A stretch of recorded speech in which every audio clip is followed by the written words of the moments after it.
Semuanya, kita ketemu lagi nih di acaranya Aparatur Muda. Jadi kalau teman-teman masih ingat, kita tuh ada ngobrol-ngobrol santai sama teman-teman non-pemerintahan. Nah, di episode ketiga ini, akhirnya kita punya nama nih untuk acara kita. Jadi acara kita itu adalah Donat. Donat itu diskusi online antar teman. Nah, kenapa antar teman? Karena kita pinginnya teman-teman pemerintah yang bekerja di pemerintahan dan teman-teman yang bekerja di non-pemerintahan ini bisa benar-benar saling berteman dan akhirnya nanti bisa berkolaborasi, berkoordinasi, sama-sama bekerja untuk Indonesia yang lebih baik. Gitu. Nah, jadi kali ini kita ada tamu-tamu yang baru lagi, tapi sebelumnya, sebelum masuk ke ngobrol-ngobrol sama mereka, mungkin kita mau, aku mau kenalin lagi lah ya, apa itu Aparatur Muda. Nah, jadi Aparatur Muda ini merupakan sebuah komunitas independen dan non-formal yang diinisiasi, didirikan, dan dipimpin oleh aparatur, birokrat, dan pegawai muda dari berbagai kementerian dan lembaga, sebagai wadah meningkatkan jejaring dan kapasitas dengan berprinsip pada 3 pilar nih. Jadi ada pilar integritas, ada pilar sinergi, dan pilar inovasi. Dan kali ini aku ditemenin juga sama teman dari Aparatur Muda juga. Ini ada Lydia, dan nanti mungkin Lydia yang kenalin diri. Halo. Nanti mungkin Lydia yang kenalin diri sendiri supaya aku nggak ngasih informasi yang nggak mau dia sebar-sebar nih. Oke, jadi itu aja dari transparansi. Desi. Halo teman-teman semuanya. Nama aku Lydia. Aku kerja sekarang di Kementerian Pendidikan dan Kebudayaan di Sekretariat Jenderal sebagai PNS. Nah, sekarang di hari ini kita bakalan ngobrol sama teman-teman yang peduli isu pendidikan lah ya gitu ya. Kita akan dengerin mereka sharing-sharing. Tapi sebelumnya aku mau kasih lihat, ini bukan endorsement sama sekali, tapi ini dikirim sama chairnya Aparatur Muda. Katanya biar donatnya tuh representatif ya. Ini mereknya nggak kelihatan. Gitu. Jadi sambil ngobrol sambil makan donat. Maaf ya Mas Edi, Mas Reza, Mahana, aku nggak, cuman ada. Bisa diambil dari layar gitu. Gitu. Oke, aku mau ke Mas Edi dulu nih. Boleh kenalin diri nggak Mas, kerja di mana, lagi sibuk apa, dan sebagainya. Oke, thank you ya Desi dan Lydia udah menyelenggarain donat ini. Sangat menarik dan inspiratif ya, kayak nuansa baru di kalangan birokrasi. Mungkin sekilas, nama gue Edi Saputra. Kebetulan sekarang tuh sebetulnya masih jadi mahasiswa di Columbia University, ngambil Master of Public Administration, tapi konsentrasinya International Finance and Entrepreneurship. Nah, tapi di saat bersamaan juga jadi co-founder dari Vocatines. Vocatines ini sebenarnya social venture yang bertujuan untuk memberikan solusi terhadap unemployment di kalangan SMK. Kebetulan gue juga dulu lulusan SMK, jadi isu tentang mismatch skill, unemployment di SMK itu benar-benar resonansi dalam personal experience. Nah, sebelum kuliah kebetulan dulu juga sempat jadi anggota Aparatur Muda ya dulu namanya Dev. Karena dulu sempat kerja di Bank Indonesia dulu hampir 5 tahun di bidang digital transformation dan juga sempat jadi regional economist di bidang ketenagakerjaan. Jadi semua yang telah dilalui di Bank Indonesia, yang mana juga salah satu lembaga negara gitu, sangat relevan dan bisa digunakan banget sih dengan apa yang akan saya lakukan ke depannya jadi co-founder dari Vocatines ini. Karena Vocatines ini basically dia technology company di bidang skill discovery, dan juga skill upgrading, dan juga di bidang job matching platform. Jadi kita end-to-end untuk nge-solve problem di SMK ini. Gitu. Wah, keren banget. Tadi maaf nih Mas Edi sempat keputus sedikit, tapi Vocatines ini udah bisa diakses publik belum ya? Tadi nggak sempat kedengar. Nah, iya, jadi Vocatines ini kan sebetulnya awalnya itu dari competition ya. Di Columbia itu ada namanya Columbia SIPA Dean's Challenge Competition. So basically itu social venture competition, dan alhamdulillah Vocatines tuh tahun ini terpilih jadi juara pertama dan kita mendapatkan grant dari Columbia. Nah, untuk saat ini kita sebenarnya udah pilot gitu, udah pilot project. Kita sempat juga testing produk kita. So far sih udah ada 15 SMK yang connect dan udah ada 1.300 user gitu. Dan kedepannya dalam beberapa bulan ke depan kita akan fokus untuk meningkatkan jumlah anak SMK yang register ke dalam platform kita. I see. Wah, keren banget ya kalau gitu. Ini benar-benar memudahkan anak-anak SMK untuk nantinya bisa cari kerja gitu ya Mas ya. Oke, kalau gitu aku udah dapet nih gambarannya Mas Edi. Boleh ke Hana nggak? Hai Lydia dan Desi. Hai Hana. Terima kasih ya udah, saya tadi udah dijelasin aparatur muda itu apa. Terus karena kalau aku personally selalu di bidang swasta, jadi mungkin nggak touch lah sama isu-isu dan need gitu dari teman-teman aparatur muda yang surprise me gitu, karena kayak wow berarti kita semua tuh mau maju lah gitu kan. Nah aku sendiri sekarang kerja di Ruang Guru, jadi senior legal manager. Jadi ya Ruang Guru mungkin kalau ada yang tahu gitu atau mungkin belum tahu, yaitu ya technology company tapi yang dia basisnya pendidikan. Nah mungkin orang lebih tahu Ruang Guru itu nama produknya kan ruang belajar kan yang biasanya buat SD gitu kan. Tapi sebenarnya kita diversify produk-produk kita gitu. Jadi nggak cuma ke anak SD sampai SMK, tapi kita juga yang ada yang skill academy itu juga kita buat anak-anak kuliah atau misalnya orang-orang yang mau tambah soft skill, atau kita juga ada produk namanya Ruang Kerja, itu B2B sih, lebih pada B2B, misalnya Pertamina lah misalnya mau bikin training, nah itu bisa via kita juga gitu. Nah sebelum di Ruang Guru, aku kerja di law firm selama 6 tahun, corporate law firm. Jadi memang karena di Ruang Guru kan kalau legal ya kerjanya banyak review kontrak kan, jadi sebenarnya masih relevan antara kerjaan sebagai corporate lawyer sama kerjaan jadi legal counsel di company gitu. Wow, keren banget Hana. Di Ruang Guru berarti udah berapa lama Hana? Di Ruang Guru itu dari Februari. Ya mungkin 5 bulan baru sih. Enggak sih, ya 4-5 bulan lah gitu. Jadi sebelumnya kerja 5 tahun, terus sekolah S2, terus balik ke Indonesia, balik ke kantor lama, baru masuk ke Ruang Guru. Wah, keren banget. Oke, terima kasih Hana buat perkenalannya. Sekarang pengen ke Mas Reza nih. Halo Mas. Halo Mbak Lydia. Iya. Nama saya Reza.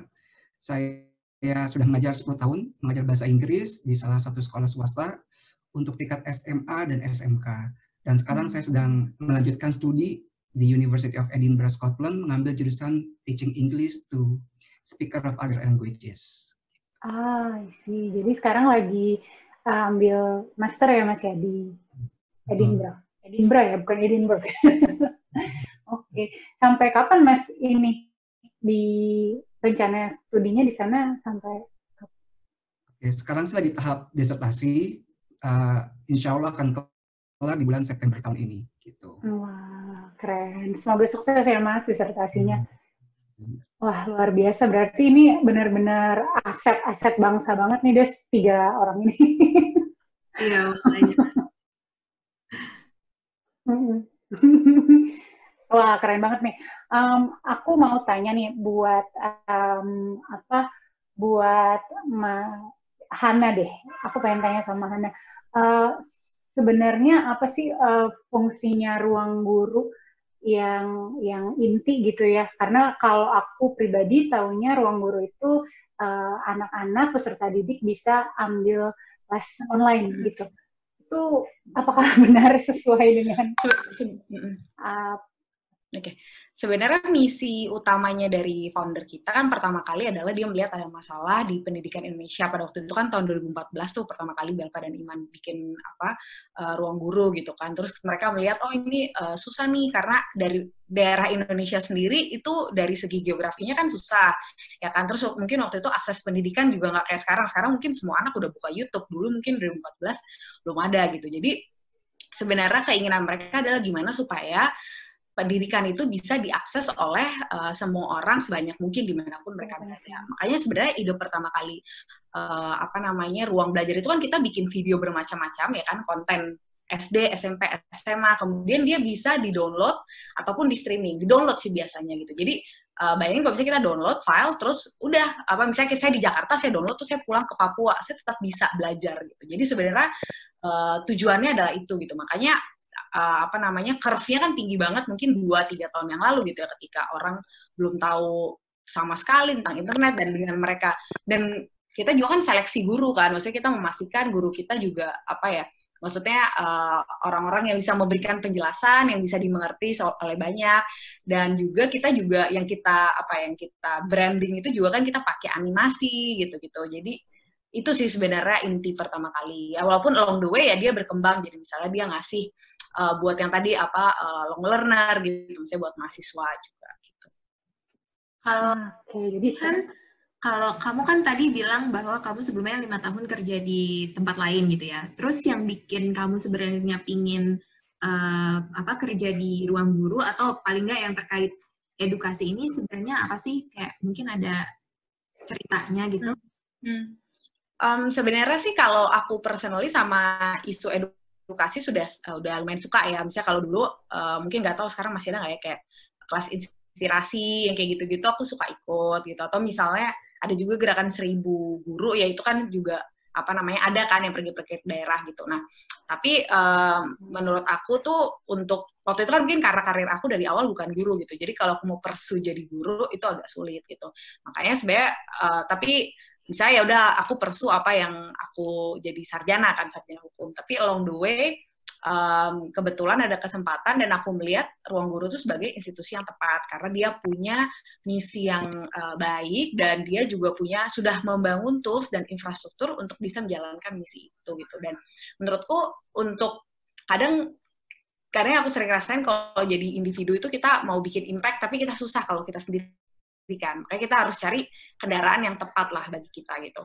Dan personally bagi aku kalau kendaraannya terlalu besar gitu, bagi aku susah juga gitu untuk aku bekerja. Tapi kalau kendaraannya dalam size yang menurutku measurable gitu, ya aku bisa maksudnya ikut merasakan perjuangan dan bergerak bersamanya gitu.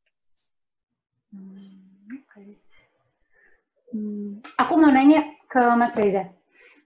Mas Reza nanti setelah lulus MA-nya ini dari Edinburgh, apa sih rencananya setelah beres disertasinya? Jadi memang tesisnya ya apa sih? Jadi memang aku tertarik sama research sebenarnya.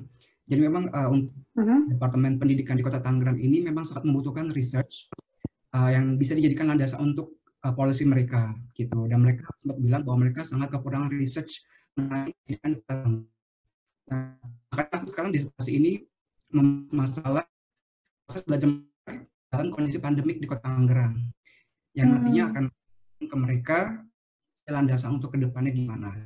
Memang aku kedepannya selain ingin melanjutkan mengajar, tapi juga ke research gitu. Mas Reza ngajarnya di SMA dan SMK berarti ya? Ya, ngajar di SMA dan di SMK. Menarik banget. Kalau Mas Edi kan tadi bikin platform buat anak-anak SMK ya, sebenarnya. Kenapa sih Mas dengan SMK, ada apa dengan SMK? Kenapa ke sana? Oke, jadi memang kayak awal mula terbentuknya Vokatines itu ada dua sih. Secara filosofis, kita itu memang ada waktu itu kesempatan untuk ikut competition itu. Competition itu memang dibuat untuk mendorong social innovative ideas dari mahasiswa-mahasiswa Columbia dan juga kolegnya, nggak harus dari Columbia, tapi at least ada satu mahasiswa Columbia di dalam tim itu untuk meng-solve policy outcome gap. Jadi policy outcome gap adalah gap antara outcome yang outcome yang terjadi dengan rasionalnya dari suatu kebijakan. Contohnya kayak SMK itu sendiri, itu satu. Yang kedua, kenapa SMK? Karena policy outcome gap yang di SMK ini cukup tinggi ya dan signifikan, di mana SMK itu kan secara filosofis diciptakan untuk menciptakan talent-talent yang lebih banyak, yang lebih siap diserap oleh industri. Tapi ternyata ya dari data di BPS gitu, jumlah pengangguran atau unemployment itu justru lebih banyak dari SMK. Berarti kan di situ ada policy outcome gap kan yang perlu kita lihat dan lebih dalam lagi sebetulnya apa antara suatu kebijakan dengan outcome-nya di tengah-tengahnya itu yang harus kita follow. Nah yang kedua tadi itu kayak kebetulan juga kayak aku sendiri dulu lulusan SMK gitu, dan aku sendiri kayak mengalami bagaimana perjalanan yang tidak mudah gitu bagi seorang lulusan SMK. Mungkin aku cukup beruntung karena kalau lulus SMK bisa masuk kampus PTN yang cukup bagus di UI gitu ya. Tapi mungkin itu kayak satu dari sekian juta case gitu ya. Karena mungkin lebih banyak anak SMK itu yang mengalami kendala. Mulai dari hal simple ya, kendala mereka sebetulnya tuh habis lulus mau ngapain. Karena mereka as early as 15 years old gitu ya, kayak lulus SMP udah di direct untuk ngambil jurusan tertentu. Yang mana padahal itu mungkin bukan menjadi passionnya, minatnya, atau tidak mengoptimalkan kemampuan fundamental yang dia miliki. Nah, dari permasalahan-permasalahan itu menjadi landasan sih kenapa akhirnya aku dan 3 orang temanku mencoba mengajukan business plan dari social venture ini untuk nge-solve problem unemployment dan juga problem dari trajectory dari seorang lulusan SMK, bagaimana dia mendefinisikan rencana, baik rencana pendidikan lebih tinggi ataupun rencana karirnya gitu. Wow, keren banget ya. Alit buat Mas Reza. Ya, Mas Reza pengen tahu dong, kayak dulu tuh Mas Reza kan tadi bilang sebagai educator atau guru gitu ya. Aku pengen tahu Mas Reza tuh kenapa jadi kayak kepikiran gitu untuk jadi guru, dan apa juga yang mungkin ada alasan yang melandasi Mas Reza kayak ngambil master ini gitu. Maksudnya kan udah bekerja sebagai educator atau guru, terus sekarang lagi ngambil S2 gitu. Mungkin ada ceritanya gitu, Mas? Oke. Jadi memang pada dasarnya saya memang tertarik dengan pendidikan, dan saya sangat tertarik dengan namanya the power of teacher gitu. Bahwa proses pendidikan ini bisa berjalan dengan lancar jika gurunya itu kompeten dan passionate about education gitu. Nah, aku lihat juga bahwa memang aku lihat bahasa Inggris ini sebagai tool gitu, bukannya hanya semacam ilmu, tapi tool untuk bisa memberikan competitive advantage gitu buat siswa. Dan memang kita bisa akui bahwa orang-orang yang memiliki English proficiency ini, mereka memang lukratif gitu, bahwa ini adalah skill yang menghasilkan uang dan juga bisa memposisikan seseorang itu tinggi dalam perusahaan gitu. Nah, cuma memang masalahnya di sekolah saya misalnya, kita punya keterbatasan, yaitu meskipun siswa kita punya kemampuan berbahasa Inggris yang bagus atau punya kemampuan multimedia yang baik, tapi kita tidak bisa memiliki platform untuk link mereka dari sekolah kita untuk perusahaan-perusahaan. Itu yang menjadi batasan kita, kayak gitu. Jadi memang sih saya mengharapkan sekali bahwa mungkin dari sekolah saya atau pemerintah bisa bekerjasama dengan sektor swasta gitu untuk bisa mengkaitkan loh ini murid-murid kami yang udah punya profesiensi ataupun yang masih ada gap skill bisa dikembangkan dengan mungkin perusahaan lain untuk bisa mencarikan mereka pekerjaan yang layak seperti itu. Mungkin nanti Ruang Guru bisa mengembangkan ke situ, Vokatines. Ya nyambung ya sebenarnya. Nyambung banget sebenarnya. Wah, keren. Aku mau tanya sama semuanya, tapi terserah mau siapa duluan yang jawab. Kalau dari selama ini peduli isu pendidikan dan prihatin terhadap kondisi pendidikan di Indonesia, sampai teman-teman udah punya banyak inisiatif yang luar biasa banget untuk ukuran orang muda tuh udah maju banget gitu ya. Apa sih pengalaman atau suka duka selama ini mengerjakan project yang terkait tentang pendidikan ini? Ada cerita yang mau bisa diceritain nggak, yang sekiranya bisa diceritakan kepada YouTube? Bisa ke siapa dulu boleh, terserah. Mulai kali ya. Jadi memang selama saya mengajar 10 tahun ini, saya akuin sih pemerintah memang setiap tahunnya mengadakan perbaikan terus-menerus gitu. Bahwa pemerintah semakin sensitif dengan kebutuhan siswa dan berhasil mengkaitkannya dengan kebutuhan di pasar, baik akademis maupun lapangan kerja gitu. Cuma memang untuk kami sebagai guru, tentunya ini menjadi tantangan tersendiri, karena memang setiap semesternya atau setiap tahunnya, kami harus terus berubah gitu. Dan memang di sini nggak semuanya bisa berubah dengan cepat gitu. Jadi di satu sisi mungkin bisa dibilang suatu tantangan, tapi juga ya memang kebutuhan gitu. Jadi memang kami mengharapkan sih sebagai guru ya, praktisi pendidikan, mungkin ada semacam fasilitasi untuk kami bisa keep up with this change gitu. Jadi change ini bukannya beban untuk kami, tapi untuk bisa, ini loh, kita dengan melakukan ini kita nggak hanya improve ourselves as a teacher, tapi juga improve our students gitu, dan industri pendidikan maupun lapangan kerja gitu sih Mbak Lydia. Oke. Wah, kalau semua guru se-passionate Mas Reza nih kayaknya luar biasa. Oke, kalau Hana boleh ceritain nggak suka dukanya selama selama berkecimpung di dunia pendidikan? Mungkin karena ini juga company pertama aku kan, sebelumnya aku di firm gitu, jadi mereka punya beda nature gitu. Cuma yang aku belajar di startup ini adalah kita itu sangat cepat gitu untuk melihat suatu masalah dan bukan cuma lihat doang, tapi menyelesaikan dan mencoba mencari solusi alternatif. Nah, yang paling menurutku sangat notable bagi aku adalah karena aku being the COVID adalah ketika waktu COVID kemarin awal-awal, kita itu ruang guru tuh langsung launching ada namanya sekolah belajar online. Jadi student-student itu mereka bisa streaming kelas karena kan nggak ada sekolah kan. Ya mungkin ada di rumah gitu, tapi kan masih awal masih kagok. Nah, mereka bisa streaming dari jam 8 sampai jam 12 siang gitu. Dan mereka dapat pelajaran dan itu gratis. Dan kita. Jadi sebenarnya kalau dihitung ya kalau ngomongin cost benefit analysis mungkin di kita rugi gitu. Tapi kita gratis karena kita lihat masalah itu gitu. Kemudian nggak sampai situ, kita juga ngelihat oh ya, nih gimana nih orang di daerah akses kita nggak ada paket datanya. Kita juga langsung collaborate sama telecommunication provider gitu untuk kasih dong ke gue kuota gratis dan kita dapat dari banyak lah 5 communication provider gitu untuk mereka juga bisa akses gratis gitu dan kita seminggu pertama itu kita di top chartnya Android dan juga Apple, which is itu kita nggak pernah beneran nomor 1 gitu. Kayak kita waktu itu ngalahin Google Classroom kalau nggak salah deh waktu itu, sama TikTok. Nah, gitu.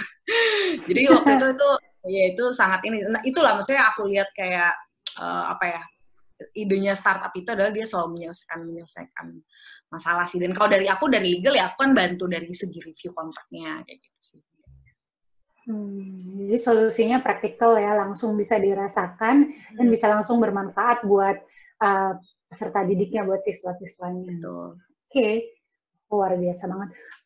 Kalau Mas Edi sendiri, ada suka dukanya nggak selama ini berkecimpung di dunia pendidikan? Iya, sebetulnya sih aku juga baru ya, kayak ide ini dimulai kayak di bulan Oktober 2019.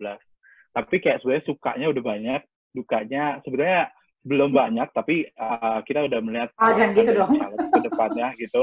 Nah, sukanya itu sih kayak kita di Januari dan Maret gitu selama proses kompetisi itu kita sempat ngetes produk kita gitu kan, ngetes solusi kita langsung visit ke SMK, terus benar-benar disambut baik banget sama guru-guru dan anak-anaknya. Sampai kayak misalnya kita kan ada semacam test personality, itu ada recommendation yang mereka ntar harus kerja di mana, itu mereka posting di Instagram. Dan sometimes itu mensupport sesuatu yang selama ini tuh tabu dia kumandangkan. Contohnya mereka teknik informatika, tapi sebenarnya passionnya pengen jadi beauty vlogger. Terus di recommendation kita keluarnya seperti itu. Terus kayak itu semacam support system buat mereka.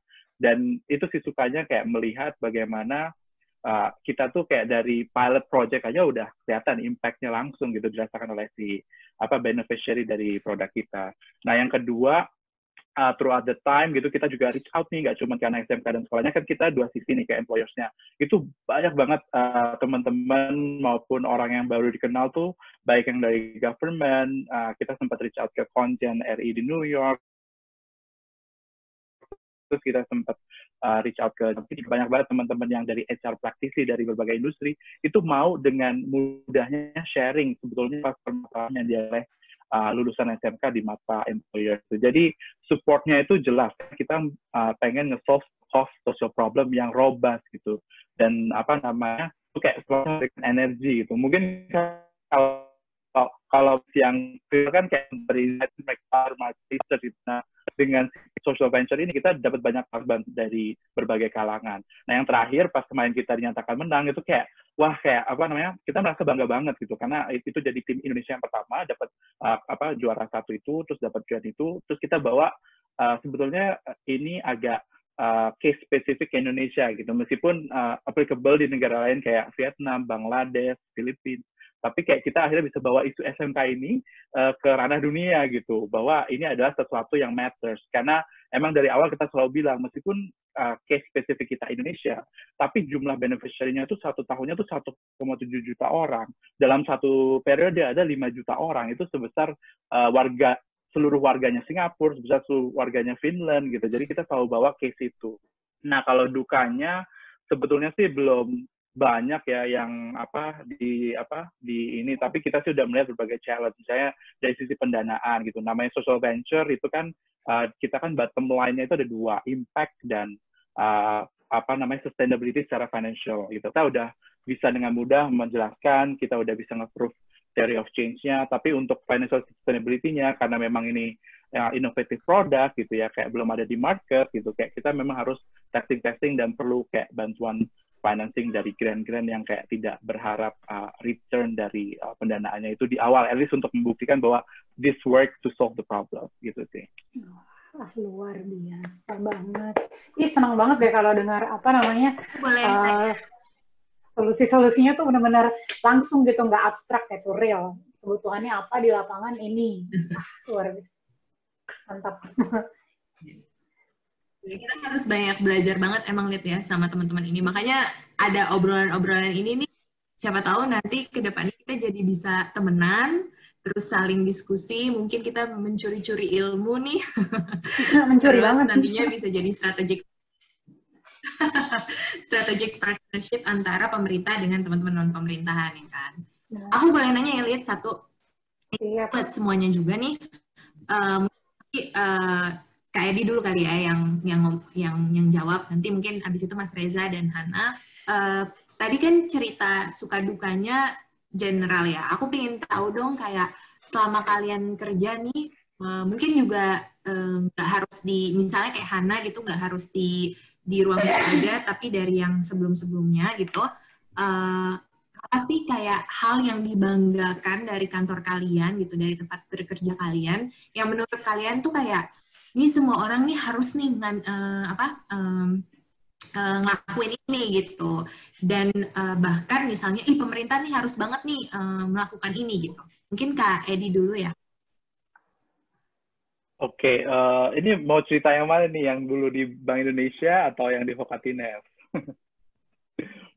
Ya mungkin ini Vokatines aja mungkin ya. Atau Vokatines ya. Ada yang dibanggain. Oke, mungkin sedikit yang waktu di Bank Indonesia yang kayak values yang benar-benar terbawa sampai sekarang, dan I think ini applicable dimanapun, terutama di lembaga pemerintahan lainnya. Kayak waktu di Bank Indonesia sih aku merasa integritas sih, maksudnya kayak karena itu lembaga negara, dibiayai oleh anggaran negara, meskipun bukan dari APBN ya, tapi mereka mengelola anggaran negara gitu. Bagaimana pengelolaan keuangannya dan integritasnya itu sangat tinggi sih waktu di Bank Indonesia. Jadi decision making process dari seorang pejabat, dari hal kecil mulai dari pengadaan hingga kayak pembuatan suatu kebijakan itu tidak dipengaruhi oleh personal interest, apalagi dalam konteks mendapatkan keuntungan secara finansial. Jadi maksudnya aku juga percaya bahwa sudah banyak reformasi birokrasi di lembaga-lembaga lain, tapi aku cukup amazed waktu di di Bank Indonesia dengan level yang bahkan ketika aku bandingin sama di swasta pun masih ada swasta ruang yang kayak misalnya dia digratifikasi oleh vendornya gitu, atau vendornya secara institusional, kayak misalnya contohnya kayak waktu itu ada company yang ngundang satu company buat buka puasa bersama di suatu hotel gitu. Nah itu kan sebetulnya secara tidak langsung gitu, itu kan suatu bentuk gratifikasi kan. Tapi di Bank Indonesia tuh kayak bener-bener pure banget. Aku masih inget banget dulu ngerjain project yang kayak cukup besar gitu ya. Bahkan kayak sama vendornya kita cuma dibawain kayak satu nampan kue gitu, kue basah yang mungkin kayak dibeli di pasar kue subuh Senen, tapi akhirnya ditolak gitu karena kita nggak mau sama sekali hal-hal kecil kayak gitu maupun besar itu yang mempengaruhi pembuatan keputusan kita. Nah kalau di Vocatines itu nature-nya beda. Yang paling menyenangkan adalah bagaimana kita bisa ngeliat suatu masalah, find a solution, dan turn into action-nya tuh cepet banget gitu. Tapi memang itu dua hal yang berbeda ya di startup sama di pemerintahan. Kalau di pemerintahan kan kayak lembaga negara dibiayai oleh uang rakyat sehingga mereka harus govern, nggak bisa langsung secara sporadik membuat suatu kebijakan. Tapi memang kalau di Vocatines ini di startup gitu, dan saya rasa di Ruang Guru juga gitu, kayak kita ngeliat masalah, terus kita discuss, baik benchmark maupun kita kayak pakai framework of thinking yang lebih robust gitu, cari solusinya langsung kita tes gitu. Karena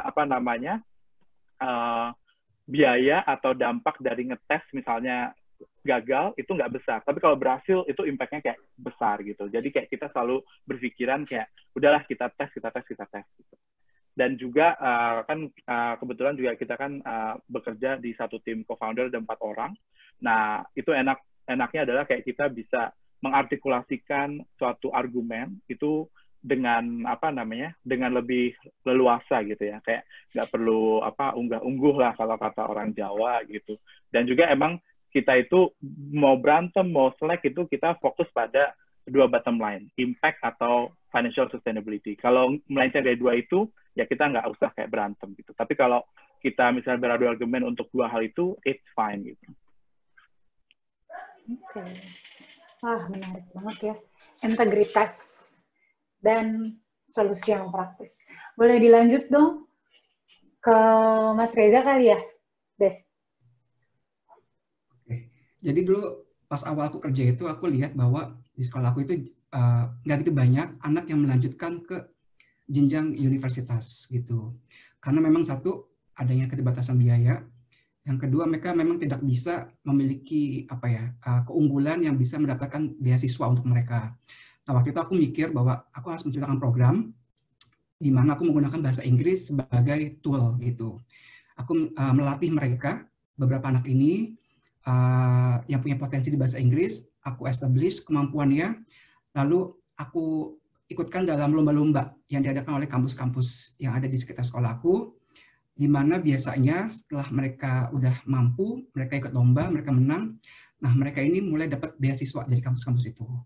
Nah jadi di situ aku merasa kayak cukup melakukan mungkin perubahan atau membantu anak-anak ini yang tadinya nggak punya kesempatan untuk berkuliah, akhirnya mereka bisa kuliah di kampus dengan beasiswa karena mereka udah punya skill yang baik di bahasa Inggris, seperti itu. Jadi ya itu aku cukup berkesan sih selama kerja 10 tahun itu. Gila, keren banget. Aku gara-gara Mas Reza cerita kayak gini, aku jadi inget nih bosnya Lydia, Mas Menteri ya. Itu waktu itu pernah ngomong bahwa bahasa Inggris itu penting banget karena dia nggak cuma pelajaran, tapi dia juga istilahnya kayak pintu kepada kayak misalnya pembelajaran di online gitu kan, banyak kan yang bahasa Inggris gitu ya. Jadi dengan kita tahu bahasa Inggris aja, kita bisa dengan independen cari sana sini sumber-sumber pembelajaran gitu ya. Wah, keren-keren. Oke, lanjut ke Hana kalau gitu, Han. Oke. Kalau aku mungkin value yang menurut aku applicable di mana-mana juga, dan aku rasakan sebagai konsultan maupun sebagai legal di suatu perusahaan adalah harus kreatif dan solutif. Kalau misalnya di waktu aku di firm misalnya kan aku transaksi, aku bukan yang kayak kasus pembunuhan, so aku jadi lawyernya enggak, tapi lebih pada kayak transaksi. Misalnya ada satu perusahaan dia mau diakuisisi atau dibeli sama perusahaan lain, seperti apa caranya gitu. Nah, tapi seringkali ada batasan-batasan gitu.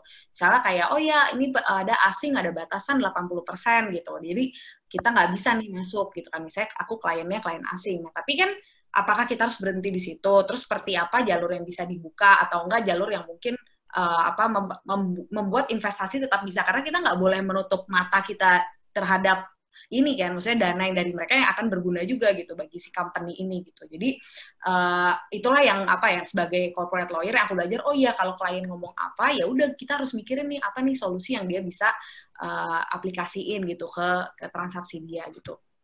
Sama juga kalau misalnya di ruang guru, misalnya kalau aku kan klien aku kalau di ruang guru adalah bisnis team gitu. Misalnya ada bisnis team mau launch produk gitu kan, atau misalnya ya mau launch produk terus dia misalnya contohnya nih, ini mungkin agak-agak legal banget sih, tapi mungkin ada yang tahu tentang hak kekayaan intelektual nggak sih, kayak ada logo-logo gitu kan, misalnya saya ada logo Twitter gitu. Nah pertanyaan misalnya, kita mau bikin video nih, ruang belajar, boleh nggak sih kita pasang logo Twitter misalnya tentang pembelajarannya adalah tentang belajar tentang sosial media di dunia gitu. Nah, terus kita pasang logo Twitter. Nah, itu boleh atau enggak gitu. Mungkin mereka kalau orang umum mungkin oh ya udah pasang aja gitu. Tapi kan kita dari legal juga oh ya nggak apa-apa. Tapi ada nggak cara yang mungkin kita bisa lebih amanin juga gitu. Jadi ya lu mau masuk lu mau kreatif terserah lu, udah nggak apa-apa. Tapi ya kita yang jadi pagarnya juga gitu. Jadi kita kayak solusi tapi tetap ngelindungin juga. Itu sih menurutku value yang aku rasakan di dua tempat itu.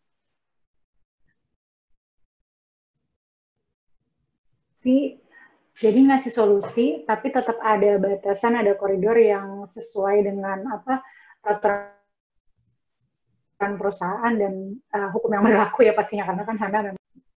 Wah, aku ini loh, Des, kayak mendapatkan inspirasi yang mana keywordnya kalau buat aku adalah action gitu. Karena dari tadi ngobrol sama Mas Edi, Mas Reza, sama Hana, dapat nggak ngawang-ngawang gitu artinya ya, walaupun semuanya itu berangkat dari passion, berangkat dari kepedulian, tapi ada langkah nyata yang emang dikerjain sama teman-teman bertiga gitu. Kalau menurut aku itu yang penting banget, dan aku harap sih ini kan akan ditayangkan, aku harap banyak teman-teman aparatur muda yang bisa ngambil pembelajaran buat diri mereka masing-masing, bahwa sebenarnya karena kadang-kadang kita ngerasa kita tuh udah membatasi diri kita sendiri gitu loh. Apalagi teman-teman yang PNS, karena kerja kita itu kan udah tersistemasi gitu ya.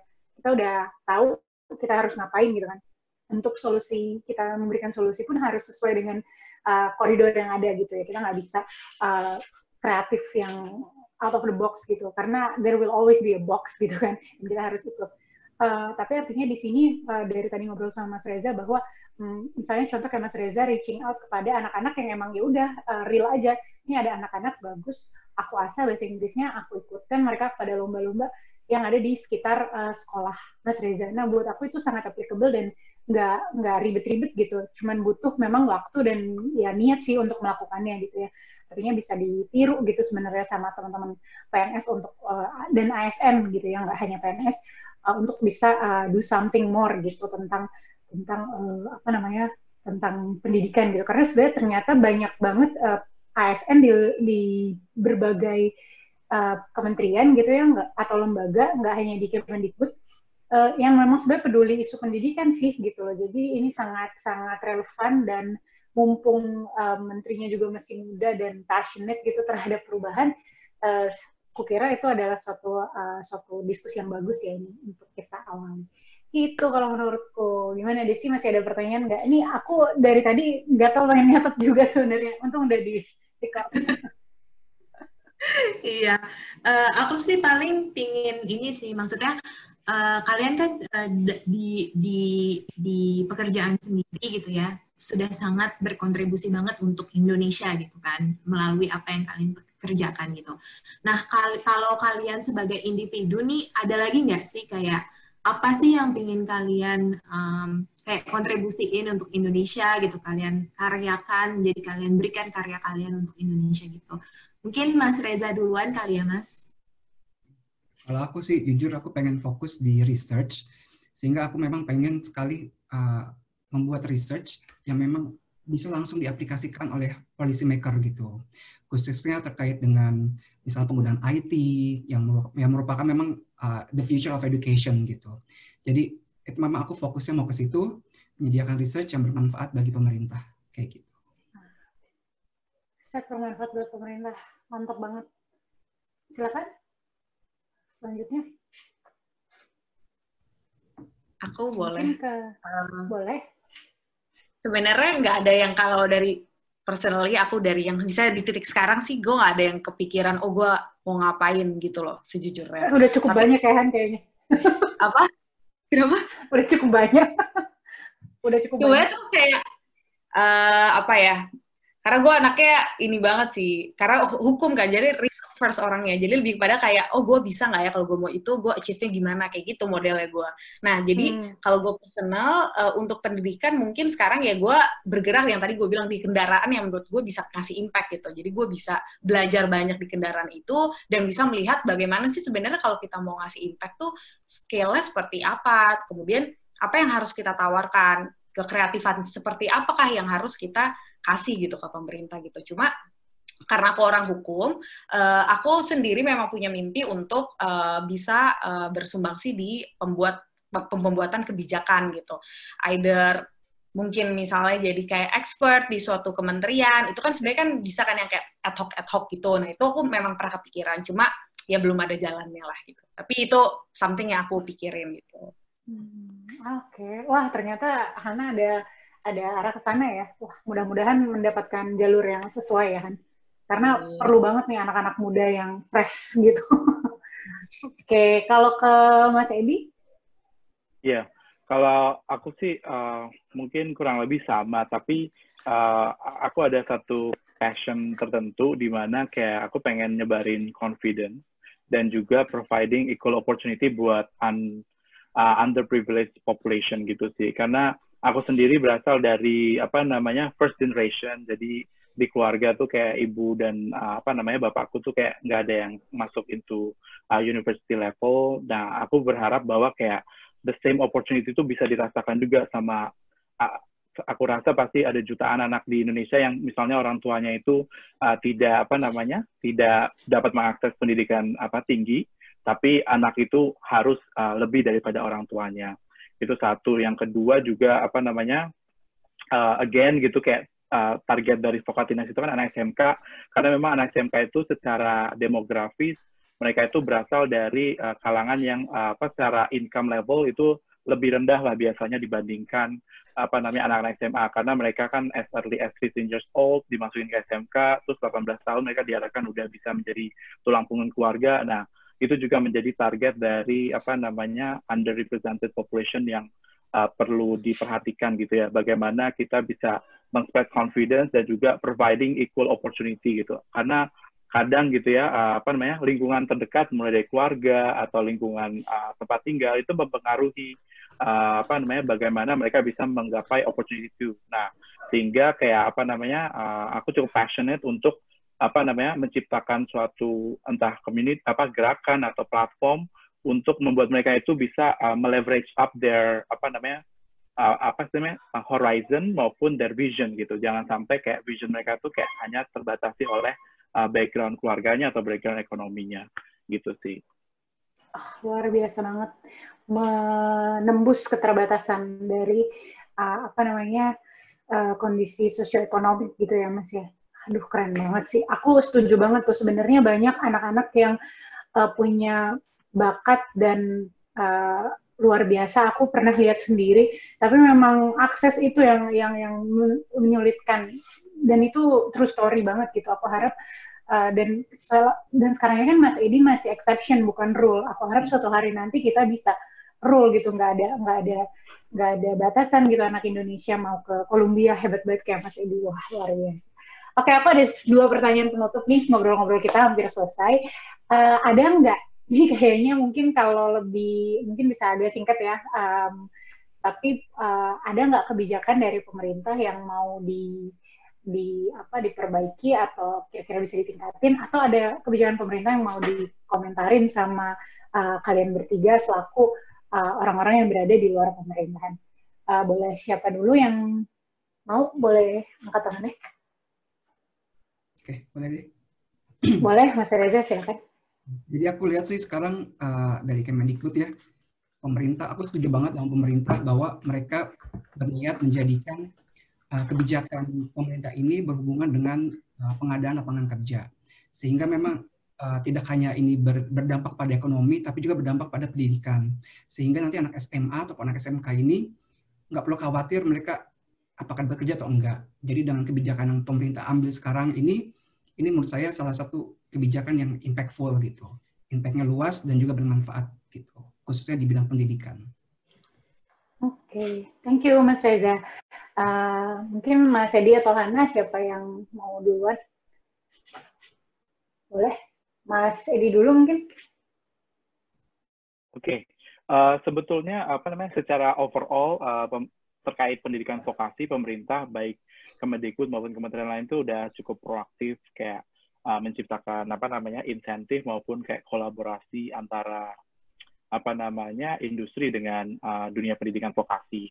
Tapi memang kayak beberapa kebijakan tuh enforcement-nya masih belum cukup kuat gitu. Salah satu contohnya kebijakan dari Kementerian Keuangan Desbon, yaitu ada salah satu insentif pajak buat perusahaan terkait dengan penyediaan pendidikan vokasi. Jadi nanti itu perusahaan bisa dapat insentif pajak kalau dia spending amount of funding untuk pendidikan vokasi. Nah, tapi aku sempat tanya-tanya gitu ya sama korporasinya gitu, kayak belum cukup tersound gitu kebijakan itu. Sehingga ketika misalnya lebih disounding gitu, mereka tuh akan lebih initiate juga untuk melaksanakan pendidikan vokasi itu, yang mana itu align sama visionnya dari Kementerian Pendidikan untuk mendekatkan pendidikan vokasi itu ke industri gitu. Karena kan banyak banget keluhan dari korporasi industri yang kita reach out gitu, mereka tuh sering banget kurikulumnya itu meskipun sama sektornya misalnya pariwisata atau manufacturing itu tidak up to date sama yang dipakai oleh industrinya. Nah, si kebijakan dari perpajakan ini sebetulnya bisa mempercepat itu semakin dekat gitu loh antara yang digunakan sama di industri sama yang diajarkan di mereka sebelum lulus. Itu sih, Pak. Sip, kalau gitu. Silakan Hana. Kalau aku terkait pendidikan, mungkin kebijakan yang aku pengen point out mungkin yang kayak kampus merdeka kali ya. Itu menurutku idenya menarik sekali kan, karena itu membuka kesempatan bagi mahasiswa untuk bisa daftar ke bisa ambil kelas dimanapun, terus dia juga bisa ambil online juga, bisa misalnya sama perusahaan ada yang buka. Saya jadi ingat waktu di New York juga, maksudnya saya bisa gitu ngambil kelas di Columbia, itu ada pilihannya gitu. Jadi kan sebenarnya seru ya, maksudnya horizon-nya makin banyak gitu kan, terus fleksibilitasnya juga makin banyak.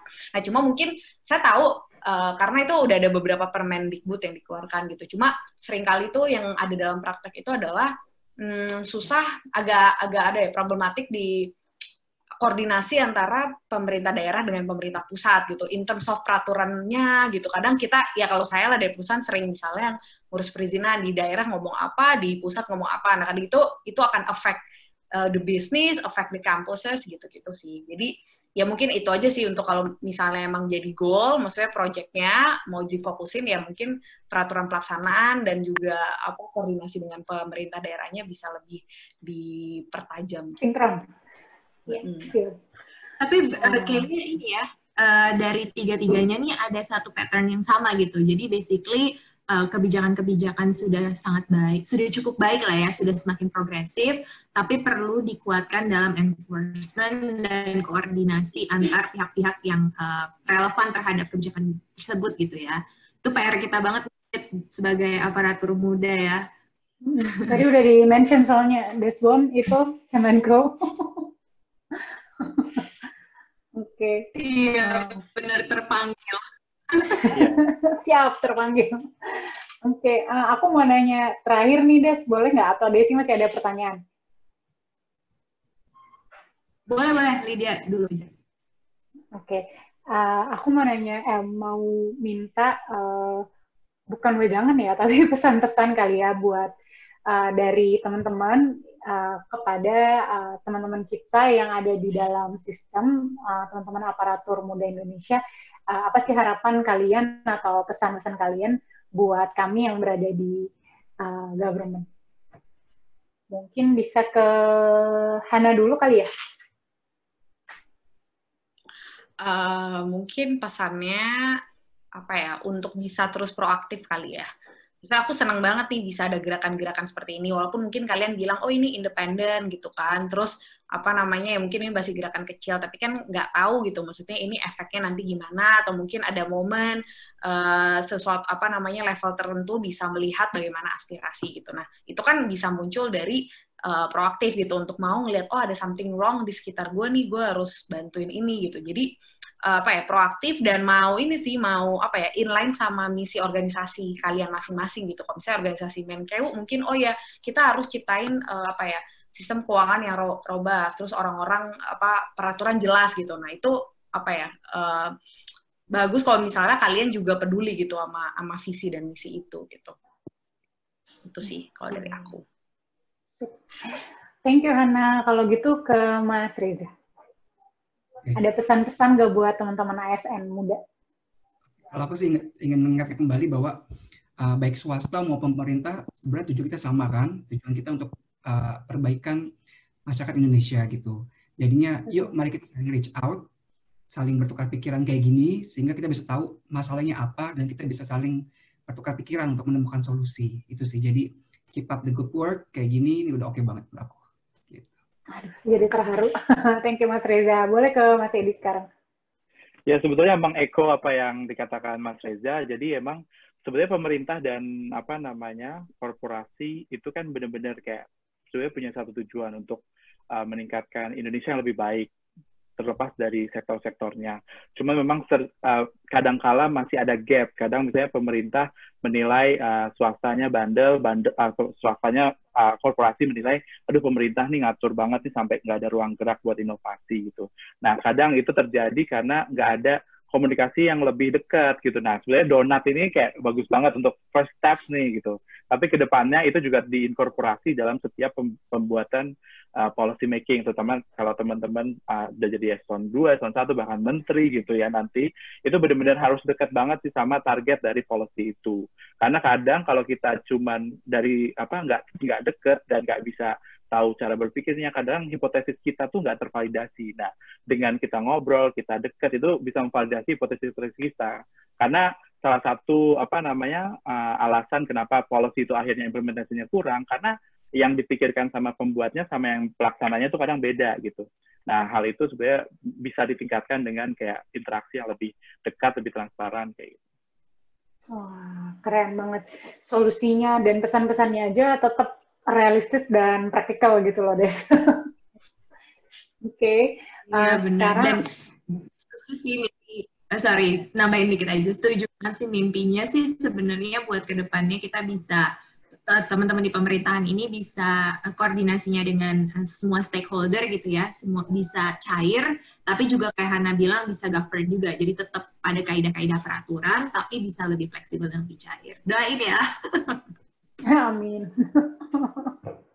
Mudah-mudahan ya ada perbaikan ke depannya, dan karena sekarang kan udah mulai banyak regenerasi sih ya di dalam internal kementerian dan lembaga, yang mudah-mudahan ini jadi langkah perbaikan ke depan supaya kita bisa makin cepet lah improving our nation gitu, karena kan udah keburu kebalap negara yang lain gitu ya kalau kelamaan.